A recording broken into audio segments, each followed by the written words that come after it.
नमस्कार मित्रों, आज हम इस वीडियो में ब्रह्मा, विष्णु, महेश तीनों की कथा लेकर आई हूँ। इसमें कौन बड़ा है ये बताओ। महर्षि भृगु ब्रह्मा जी के मानस पुत्र थे। उनकी पत्नी का नाम ख्याति था, जो दक्ष की पुत्री थी। महर्षि भृगु सप्तऋषि मंडल के एक ऋषि हैं।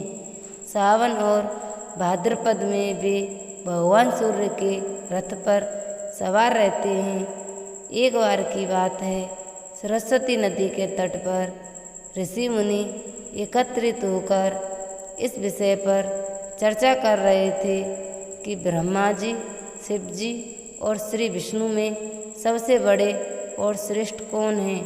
इसका कोई निष्कर्ष न निकलता देख उन्होंने त्रिदेवों की परीक्षा लेने का निश्चय किया और ब्रह्मा जी के मानस पुत्र महर्षि भृगु को इस कार्य के लिए नियुक्त किया। महर्षि भृगु सर्वप्रथम ब्रह्मा जी के पास गए। उन्होंने ना तो प्रणाम किया और ना ही उनकी स्तुति की। यह देख ब्रह्मा जी क्रोधित हो गए। क्रोध की अधिकता से उनका मुख लाल हो गया, आँखों में अंगारे दहकने लगे। लेकिन फिर यह सोचकर कि ये उनके पुत्र हैं, उन्होंने हृदय में उठे क्रोध के आवेग को विवेक बुद्धि में दबा लिया। वहाँ से महर्षि भृगु कैलाश गए। देवादिदेव भगवान महादेव ने देखा कि भृगु आ रहे हैं तो वे प्रसन्न होकर अपने आसन से उठे और उनका आलिंगन करने के लिए भुजाएं फैला दी। किंतु उनकी परीक्षा लेने के लिए भृगु मुनि उनका आलिंगन अस्वीकार करते हुए बोले, महादेव, आप सदा वेदों और धर्म की मर्यादा का उल्लंघन करते हैं। दुष्टों और पापियों को आप जो वरदान देते हैं उनसे सृष्टि पर भयंकर संकट आ जाता है। इसलिए मैं आपका आलिंगन कदापि नहीं करूँगा। उनकी बात सुनकर भगवान शिव क्रोध से तिलमिला उठे। उन्होंने जैसे ही त्रिशूल उठाकर उन्हें मारना चाहा, वैसे ही भगवती सती ने बहुत अनुनय विनय कर किसी प्रकार से उनका क्रोध शांत किया। इसके बाद भृगु मुनि वैकुंठ लोक गए।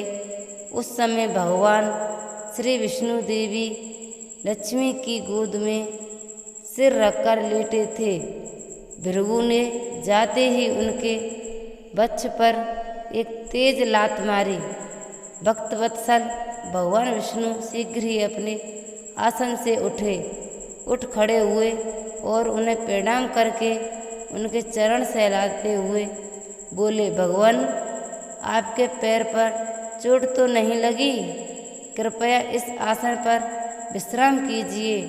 भगवान, मुझे आपके शुभ आगमन का ज्ञान न था, इसलिए मैं आपका स्वागत नहीं कर सका।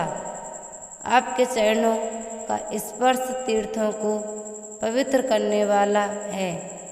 आपके चरणों के स्पर्श से आज मैं धन्य हो गया।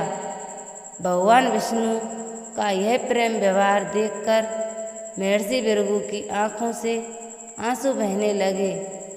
उसके बाद वे ऋषि मुनियों के पास लौट आए और ब्रह्मा जी, शिव जी और श्री विष्णु के यहाँ के सभी अनुभव विस्तार से कह बताया।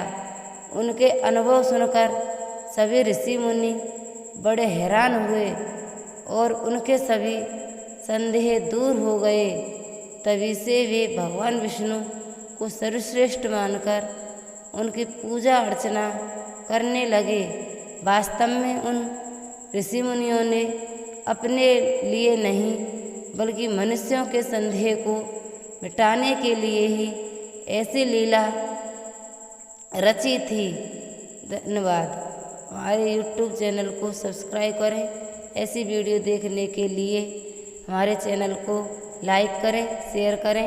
Thank you.